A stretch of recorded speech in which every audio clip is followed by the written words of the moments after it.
ഇന്ന് നമുക്ക് വളരെ ടേസ്റ്റി ആയിട്ടുള്ള ഒരു കോളിഫ്ലവർ കറി ഉണ്ടാക്കാം.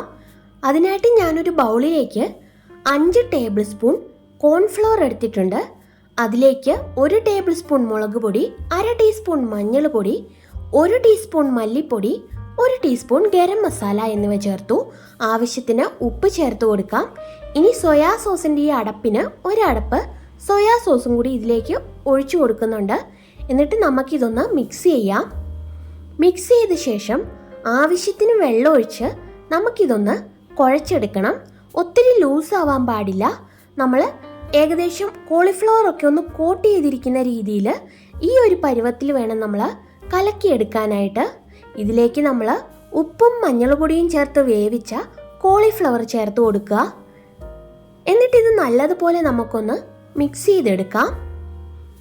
എല്ലാ ഭാഗത്തേക്കും പിടിക്കുന്ന രീതിയിൽ മിക്സ് ചെയ്ത് കൊടുക്കുക.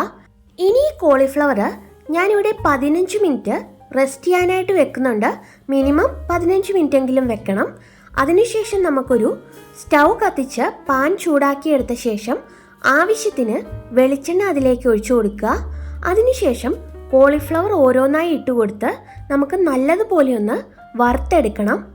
നമ്മൾ നല്ലതുപോലെ ഹൈ ഫ്ലെയിമിൽ വെച്ച് എണ്ണ ചൂടായ ശേഷം കോളിഫ്ലവർ ഇട്ട് കൊടുത്തിട്ട് ഒരു 2 സെക്കൻഡ് കഴിയുമ്പം മീഡിയം ഫ്ലെയിമിൽ വെച്ചിട്ട് വേണം നമ്മളിത് വറുത്തെടുക്കാനായിട്ട്.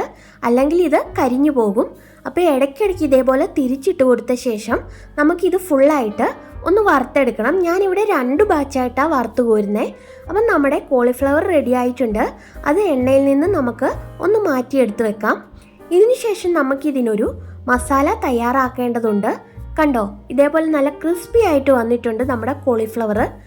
മസാല തയ്യാറാക്കാനായിട്ട് ഞാനൊരു ചട്ടി അടുപ്പത്തേക്ക് വെച്ചിട്ടുണ്ട്. ഇതിൽ ചൂടായി വന്നപ്പോൾ വെളിച്ചെണ്ണ ഒഴിച്ചു കൊടുത്തു. 2 ടേബിൾ സ്പൂൺ വെളിച്ചെണ്ണ. അത് ചൂടായപ്പോൾ കടുകിട്ടു.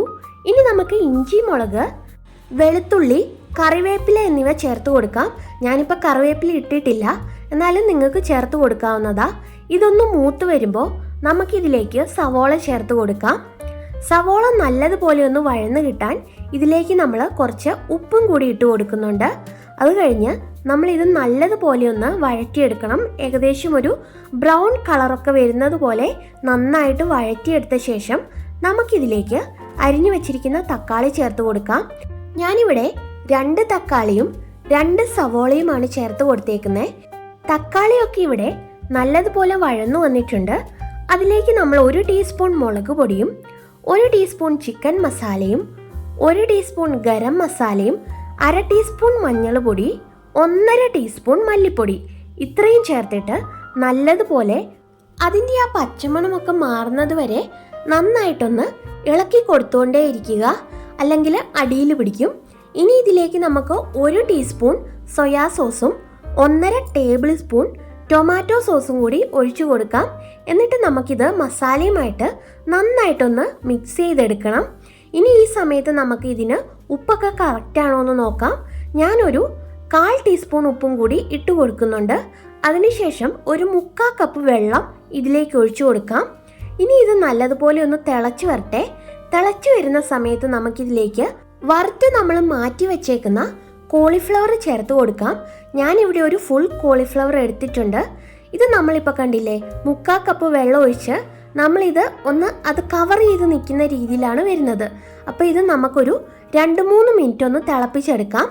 അപ്പോഴേക്ക് തന്നെ ഇത് നല്ലതായിട്ടൊന്ന് കുറുകി വരും. ഇനി ഇത് നമുക്ക് ചോറിൻ്റെ കൂടെയോ ചപ്പാത്തിയുടെ കൂടെയോ അപ്പത്തിൻ്റെ കൂടെയൊക്കെ കഴിക്കാം. ചിക്കൻ കറിക്കൊക്കെ പകരമായിട്ട് നല്ല ടേസ്റ്റി ആയിട്ട് കഴിക്കാൻ പറ്റുന്ന ഒരു കറിയാണ്. അപ്പോൾ തീർച്ചയായിട്ടും നിങ്ങളെല്ലാവരും ട്രൈ ചെയ്ത് നോക്കണം. ഈ ചാനൽ നിങ്ങൾ ആദ്യമായിട്ടാണ് കാണുന്നതെങ്കിൽ സബ്സ്ക്രൈബ് ചെയ്യാൻ മറക്കില്ലല്ലോ അല്ലേ? അപ്പോൾ പുതിയൊരു വീഡിയോ ആയിട്ട് വീണ്ടും കാണാം.